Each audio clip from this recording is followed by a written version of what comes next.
Paz a vosotros, familia de la fe, y a través de este grupo Edificados en la Palabra, siempre damos gracias al Todopoderoso porque nos permite compartir su palabra, nos permite meditar y sentirnos guiados por ese espíritu maravilloso que Él dejó para consolarnos, pero sobre todo para guiarnos en una vida conforme a la voluntad de nuestro Creador, de nuestro Padre Celestial. Y esta mañana, bajo este tema general, preparando mi corazón para el gran memorial, la Cena del Señor, crónica de una muerte profetizada, en esta última parte, el tema de hoy es He aquí el Cordero de Dios. El texto base está tomado en Juan capítulo 1, versículo 29, que dice: al día siguiente Juan vio que Jesús se le acercaba y dijo: miren, el Cordero de Dios que quita el pecado del mundo. Y el objetivo es percibir la solemnidad de esta declaración de Juan acerca de quién era Jesús, mientras le imaginamos señalándole entre las multitudes. Es que hay varias razones por las que parece apropiado identificar al Señor Jesús como el Cordero de la Pascua. Primero, porque Él fue sacrificado en la fiesta de la Pascua. Dice Lucas 22:7, llegó el día de los panes sin levadura, en el cual era necesario sacrificar el Cordero de la Pascua. También el evangelista Juan explica que la forma en que Cristo murió era el cumplimiento del sacrificio pascual. En Juan 19:33, mas cuando llegaron a Jesús, como le vieron ya muerto, no le quebraron las piernas. Y el versículo 36 de ahí mismo, porque estas cosas sucedieron para que se cumpliese la Escritura, no será quebrado hueso suyo. Y Pablo afirma en 1 Corintios 5:7, limpiaos pues de la vieja levadura para que seáis nueva masa, sin levadura como sois, porque nuestra Pascua, que es Cristo, ya fue sacrificada por nosotros. Él menciona nuestra Pascua, que es Cristo, y que ya fue sacrificada. De hecho, la Pascua debía ser recordada por los israelitas porque por medio del sacrificio del Cordero ellos fueron librados de la ira divina y se constituyeron como una nación. Esto mismo se podría decir de la Iglesia, que es librada del juicio de Dios y es constituida como justa a partir de la muerte de Cristo. Pero a ningún lector atento de las Escrituras se le escapará el tremendo paralelismo con el Cordero descrito por Isaías 53, versículos 6 y 7, que dice lo siguiente: todos nos descarriamos como ovejas, cada cual se apartó por su camino, mas Jehová cargó en él el pecado de todos nosotros. Angustiado él y afligido no abrió su boca. Como cordero fue llevado al matadero y como oveja delante de sus trasquiladores enmudeció y no abrió su boca. En esta declaración también nos podemos imaginar los sentimientos encontrados que seguramente vivieron los discípulos.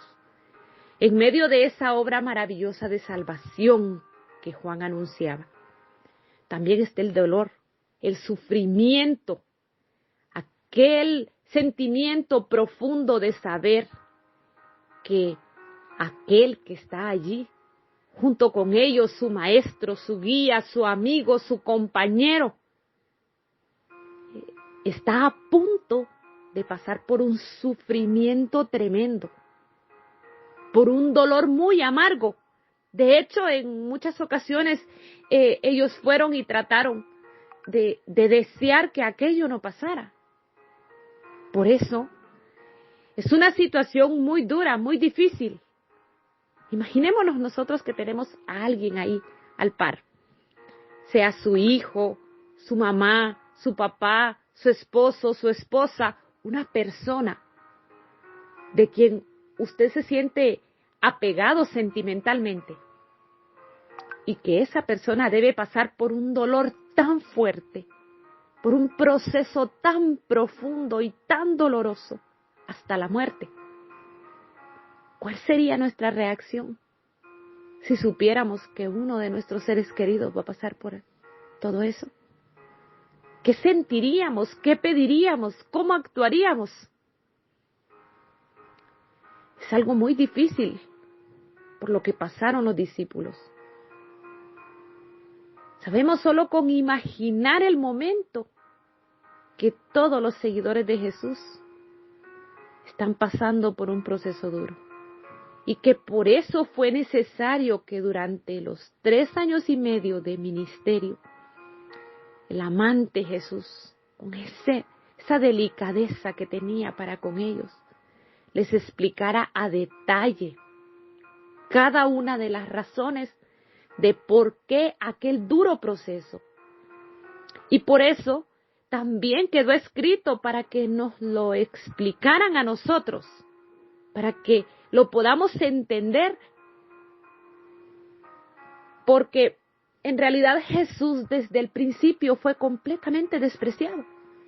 Imagínense que a nosotros no nos gusta ver que a un ser querido le hagan una mala mirada, le digan una mala frase. Pero estaban los fariseos detrás de Jesús y lo estaban señalando constantemente y lo estaban criticando en todo momento. Esa era la situación en la que aquellos hombres tenían que forjar su carácter, su actitud, y debían seguir los pasos del Maestro y hacer lo que Él estaba haciendo, actuar con humildad, actuar con sencillez, pero sobre todo responder con amor. Pero ¿por qué es denominado Jesús como el Cordero Pascual? En realidad, si vemos los sacrificios del sistema levítico, estos solo eran el símbolo, eran las sombras, dijo Pablo, del sacrificio definitivo que es Cristo en aquella cruz. Y aunque podemos encontrar muchas similitudes con los sacrificios del Antiguo Testamento, es necesario, más que las cosas parecidas, ver las diferencias que existen de aquel sistema antiguo al nuevo pacto que vino a establecer y por medio del cual nos dio la oportunidad a nosotros de ser parte de este pueblo santo, de este real sacerdocio, de esta nación santa escogida, consagrada para Él. En la antigüedad, los sacrificios de los animales eran muchos. Constantemente se está presentando una víctima para los pecados año con año. Se está haciendo énfasis de este problema de pecado que la humanidad tiene. Pero con Cristo, Juan presenta el Cordero Pascual. Una sola vez, una sola víctima. Así lo dice Hebreos en su capítulo 10. Porque con una sola ofrenda hizo perfectos para siempre a los santificados. Versículo 14. Una sola ofrenda. Era tan grande el sacrificio y tan grande, es tan grande el valor de esa sangre que una sola vez fue suficiente para limpiar los pecados, no de una generación, no de una persona, de hecho, ni de una generación, sino de todas las generaciones venideras. Otra diferencia importante es que la sangre de los animales sacrificados solo podía expiar o cubrir los pecados. Solo estaba recordando constantemente que aquella persona que hacía el sacrificio era pecadora y no podía limpiarlo. Pero Cristo limpia por completo el pecado. Si leemos ahí mismo en Hebreos 10, desde el versículo 4, en adelante dice, porque la sangre de los toros y de los machos cabríos no pueden quitar los pecados, por lo cual, entrando en el mundo dice, sacrificio y ofrenda no quisiste, mas me preparaste cuerpo. Holocaustos y expiaciones por el pecado no te agradaron. Entonces dije, he aquí que vengo, oh Dios, para hacer tu voluntad. como en el rollo del libro está escrito de mí, diciendo primero, sacrificio y ofrenda y holocaustos y expiaciones por el pecado no quisiste ni te agradaron, las cuales cosas se ofrecen según la ley. Y diciendo luego, he aquí que vengo, oh Dios, para hacer tu voluntad. Quítalo primero para establecer esto último. En esa voluntad somos santificados mediante la ofrenda del cuerpo de Jesucristo, hecha una vez para siempre. Una vez y para siempre. Esto es lo importante, que nos damos cuenta que tenemos una gracia maravillosa, grande, incalculable, donde con una sola ofrenda y nosotros solo con creer en ese sacrificio, ya somos parte. Primera de Juan 3:5 dice, y sabéis que el que apareció para quitar nuestros, apareció para quitar nuestros pecados. Él vino a eso, a expiar los pecados de la humanidad, a limpiarnos de esa carga. Además, en el sistema levítico, cada israelita debía tener su propio cordero para el sacrificio. Tenía que proveerlo, tenía que cuidarlo y ser el mejor de la manada. Pero en este nuevo sistema, Dios mismo es el que provee la víctima. Esa es la denominada gracia. No tenemos parte, no hacemos nada, no damos nada, solo creemos. Y ese cordero quita, limpia y purifica todo lo que nosotros somos. También los sacrificios de los levitas servían para una sola persona por un pecado. Cada pecado tenía su víctima. Pero el sacrificio de Cristo tiene un alcance universal. Es el pecado completo de todo el mundo. El objeto de esta salvación son hombres de toda tribu, pueblo, nación, lengua. No hay ninguna diferencia. Esto fue lo que profetizó el sumo sacerdote acerca de Jesús. En Juan capítulo 11, 51-52 dice, esto no lo dijo por sí mismo, sino que como era el sumo sacerdote aquel año, profetizó que Jesús había de morir por la nación, y no solamente por la nación, sino también para congregar en uno a los hijos de Dios que estaban dispersos. El pago que hizo en la cruz fue más que suficiente para cubrir la deuda de todos nosotros, de toda la humanidad. Su expiación fue suficiente para todos, aunque solo es efectiva si tú crees, si piensas como Jesús quiere que pienses. Evidentemente los judíos no esperaban un Mesías de este tipo. Y de hecho, a los mismos discípulos les costó mucho entender que Jesús era el Cordero de Dios que quita el pecado del mundo. Ellos no pensaban en un Mesías que viniera a sufrir, que viniera a ser sometido, que se presentara a enseñarles humildad, sometimiento, a poner la otra mejilla, a actuar completamente contrario a lo que ellos estaban acostumbrados a hacer.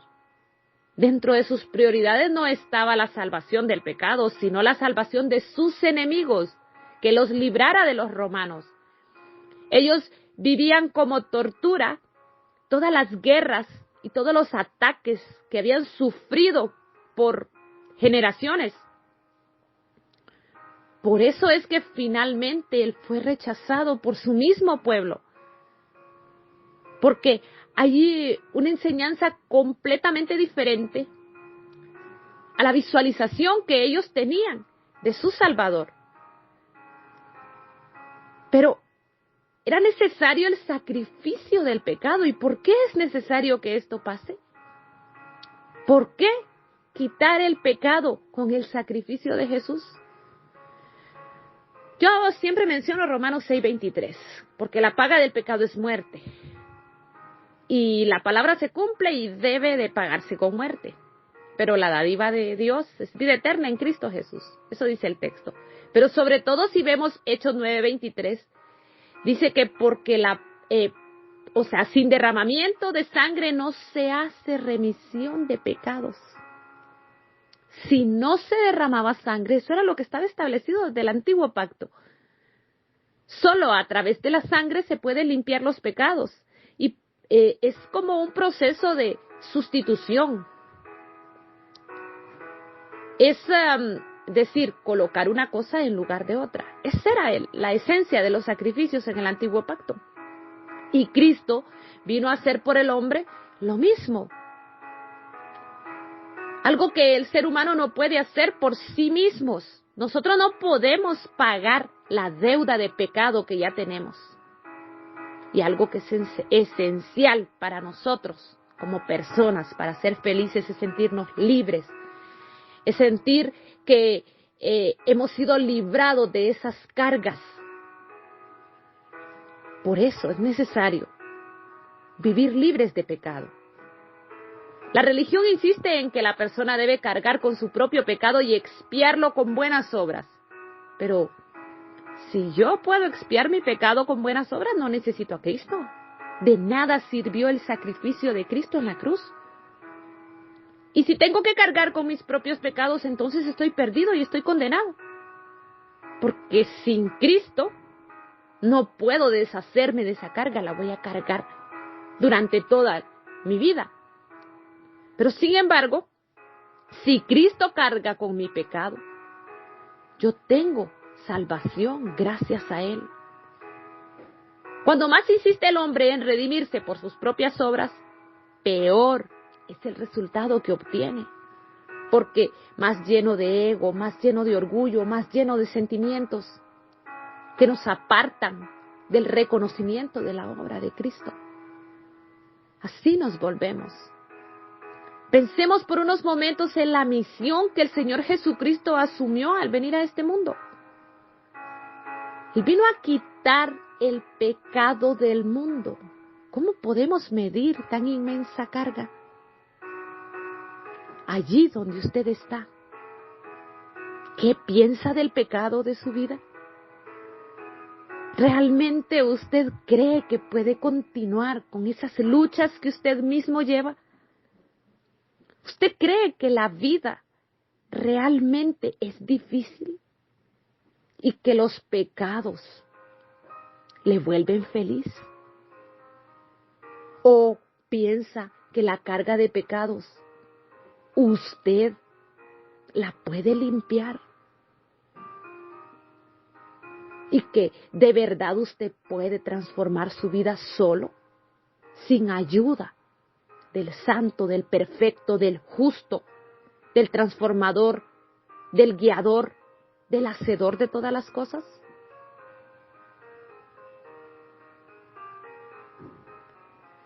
Y pensemos en algo también. ¿Cuánto dolor le causaríamos a aquel que es perfecto, en grado sumo? ¿Cuánta culpabilidad de nosotros llevó sobre él sin merecerlo? Nadie en este mundo. No existe santo, ni profeta, ni ángel, ni arcángel que a usted le podría haber librado de esa carga de pecados.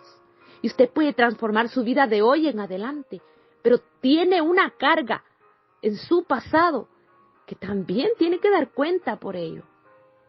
Y es ahí la situación, donde Cristo viene y Él asume esa carga y Él limpia toda esa responsabilidad en la cruz. Por eso, nosotros fuimos quienes lo cargamos. Fue nuestra culpabilidad que llevó sobre Él. Por eso, tenía que ser el mismo Hijo de Dios quien viviera este proceso. Tenía que ser Jesús el que muriera en esa cruz. Porque no había sangre con mayor valor o con ningún valor como para quitar pecados de toda la humanidad. Solo Él podía. Y por eso Él es el Cordero Pascual. ¿Y cuál es el pecado que nos está quitando?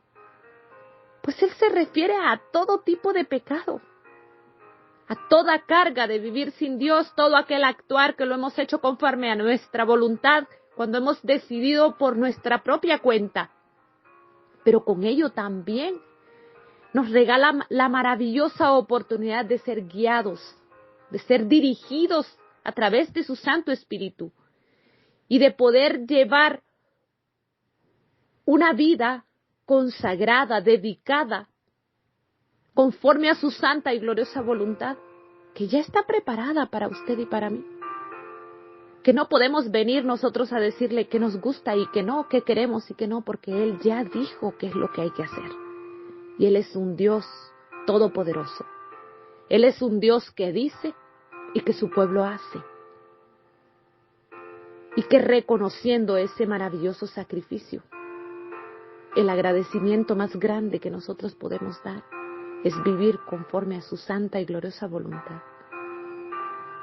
Para concluir, quisiera leer 1 de Pedro 1, 17 al 21, que dice: Y si invocáis por Padre a aquel que sin acepción de personas juzga según la obra de cada uno, conducíos en temor todo el tiempo de vuestra peregrinación, sabiendo que fuiste rescatado de vuestra vana manera de vivir, la cual recibisteis de vuestros padres, no con cosas corruptibles como oro o plata, sino con la sangre preciosa de Cristo, como de un cordero sin mancha y sin contaminación, ya destinado desde antes de la fundación del mundo, pero manifiesto en los postreros tiempos por amor de vosotros, y mediante el cual creéis en Dios, quien le resucitó de los muertos y le ha dado gloria, para que vuestra fe y esperanza sean en Dios.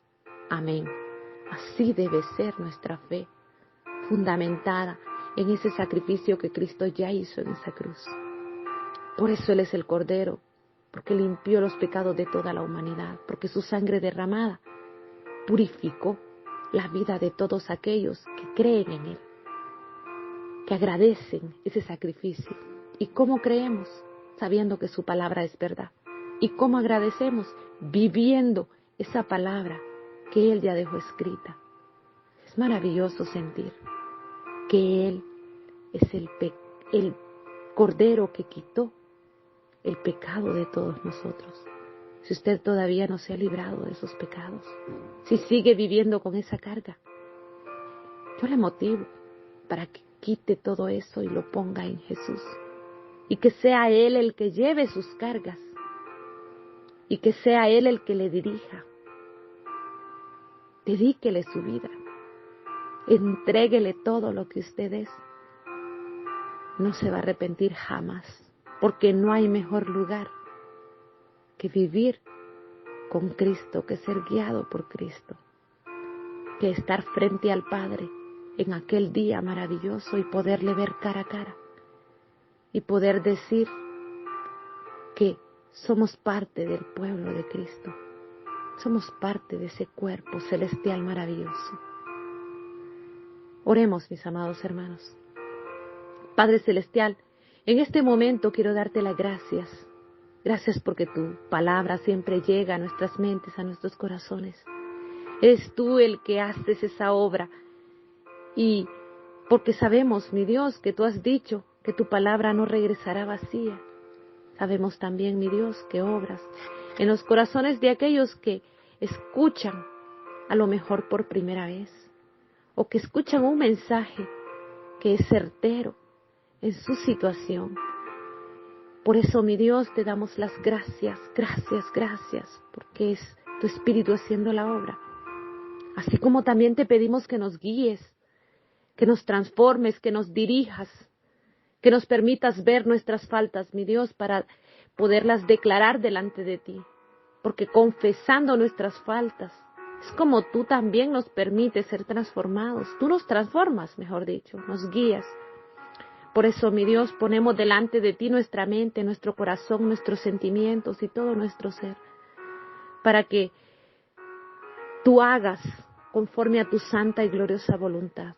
Y ahorita, mi Dios, que muchos también se unen a estas oraciones, Escucha, mi Dios, sus pensamientos. Escucha sus voces, su clamor, mi Dios. Y responde conforme a tu santa y gloriosa voluntad siempre, mi Dios. Quitando nuestra acción humana. Quitando todo lo que nosotros a veces, mi Dios, ponemos como primero. Y danos, mi Dios, esos ojos espirituales, ese pensamiento de edificación y de crecimiento. Esos sentimientos conforme a tu amor misericordioso, a tu justicia. Y permítenos ser humildes delante de ti. Y que seas tú, mi Dios, siempre tú haciéndolo todo. En el nombre de tu Hijo amado, mi Dios, también te pido que bendigas la vida de cada uno de los que trabajan en tu obra, mi Dios, por cada uno de los líderes, de aquellos, mi Dios, que están constantemente de día en día dedicando tiempo para que a otros pueda llegar un mensaje de tu palabra, esas buenas nuevas maravillosas, como también, mi Dios, que aquellos que escuchan, bendice la vida de todos, mi Dios. Dirige que tu obra, mi Dios, no se detendrá nunca, eso lo sabemos, pero que nosotros podamos ser siempre parte de esta obra maravillosa de salvación. También, mi Dios, por aquellos que en este momento también van por primera vez a este gran memorial, esa Santa Cena, mi Dios. Que seas tú que tomes el control de todo, mi Dios, y que en todo el mundo tu iglesia haga, mi Dios, este evento de solemnidad, pero sobre todo de consagración y dedicación a ti, como debe ser. Puesto cada cosa en tus manos en el nombre de tu Hijo amado, Cristo Jesús, te decimos amén y amén. Gracias, mis amados hermanos y amigos, por escuchar este mensaje. Estuvo con ustedes su hermana en Cristo, Enedina Ayala, desde Honduras, y paz a vosotros.